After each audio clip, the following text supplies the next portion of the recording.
Now imagine you have been announced as captain of the national cricket team.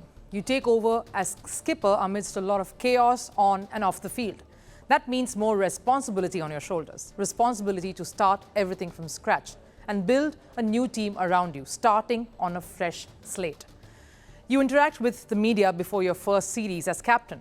What questions would you expect? Something around the team, the plans that the new captain has for his squad, of course, the feeling of proudly leading your side onto a cricket match, right? But if you're a Pakistan captain, then trust things never to go as per the script. Meet Shan Masood, Pakistan's new Test captain. He's gearing up to lead Pakistan in a challenging series down under. The eyes of the world are all on him, and obviously he would be all nerves. Even at 34, guess what he was asked? A reporter had quite the nerve to ask him how it felt being made the sacrificial lamb. Yep, you heard me right. Now, there are, of course, a few animals and sports persons would love to be called. The goat is one and has the completely opposite reference to that of a lamb. When a player is called a goat, then it is the highest compliment ever, greatest of all time. The lamb, on the other hand, which is a close relative of the goat, sits right across a fine line. Lamb is associated with being meek, and the phrase lamb to the slaughter, of course, comes to mind. So, of course, this is a very, very tricky question to navigate. Firstly, we see it as an opportunity. When you haven't done something before in your history, then you have an opportunity to go out there and try to change it. So that's what we are trying to do. And as far as being sacrificial lamb is concerned, the captaincy, playing as a player in the side, these are all temporary things at the end of the day. As long as you are in that place or seat, you should relish the opportunity, enjoy it, and try to take responsibility and give your best ability to the team. But you got to give credit to Shan Masood there. Anyone in that situation could have lost his cool and lashed out or been sarcastic to just put the reporter in his or her place. But Masood gave a smart rebuttal without losing his calm and didn't fall for the jibe. Of course, the internet was flooded with memes thereafter. The goat and lamb analogy was everywhere. Everyone took a bit of a poke at Pakistan, the mess it is in, how they had a poor World Cup, including that hammering at the hands of India, and how the country never fails to provide fodder to the meme makers out there. But back to serious cricket and Shan Masood. He took over as captain from Babar Azam, who, as we know, stepped down from all formats following Pakistan's horrendous World Cup campaign. Now, Shan Masood has a job on his hands, and that is just to put it very, very mildly. His first test is against the mighty Australian team, and that kicks off on, and the first test, in fact, kicks off on the 14th of this month. And that too on Australian turf. Quite a challenge that's going to be. And why do we say this? Because look at the head-to-head between the two sides.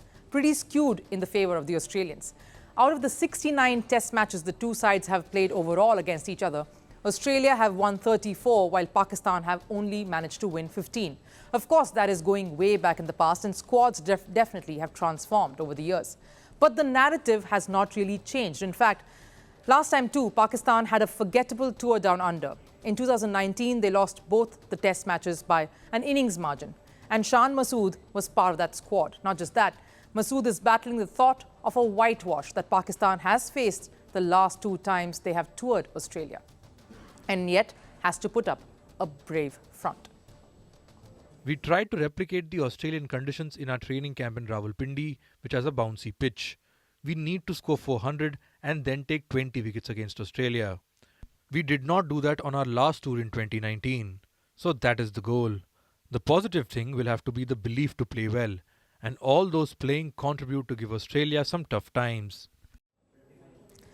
And it isn't like he's taking a completely new team to Australia. He has the experienced Imam-ul-Haq, Mohammad Rizwan, Sarfaraz Ahmed, Shaheen Shah Afridi, and of course Babar Azam himself in the squad.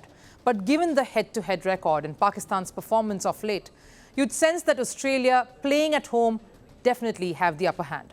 That was about the upcoming Test series, but let's look at the larger picture for a minute. What are the circumstances under which Shan Masood has taken over as captain? Can he fill the big shoes of his predecessors? Remember, this is a team that was led by the likes of Javed Miandad, Imran Khan, Wasim Akram, Inzamam-ul-Haq, Misbah-ul-Haq, serious legends of the game and for Pakistan cricket. But like we've been telling you, Pakistan cricket is in troubled waters now. There's a lot happening off the field, meaning the confusion and blame game in the Pakistan Cricket Board. Supposed WhatsApp chats involving now former captain Babar Azam with the board are out in the public. Chief selector Inzamam-ul Haq quit as the selector following the World Cup. Former players are grabbing headlines for misogynistic and bizarre remarks. This in turn has of course taken a toll on its players. Their fitness standards haven't been the greatest, their performance not the best. And to top it all, there have been reports constantly talking about rift in the dressing room. Not a good sign at all.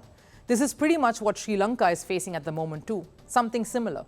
Both these sides have a rich legacy of players who have won accolades for their country. But now, thanks to so many other factors at play outside the cricket stadium, they're struggling to put together a team to capitalize on that. It is amid so much drama and chaos that Shan Masood comes into picture, leading as a captain. Now, just so you know, Shan Masood isn't a senior pro himself. He's played just around 30 matches, so far scoring almost 1,600 runs at a decent average of just about 30. So the challenge is even greater now for the sacrificial lamb, so to say. Not just to improve and score big runs for his team, but ensure or try to ensure that he leads from the front and pick up the crumbs of whatever that is left of this seemingly disgruntled outfit.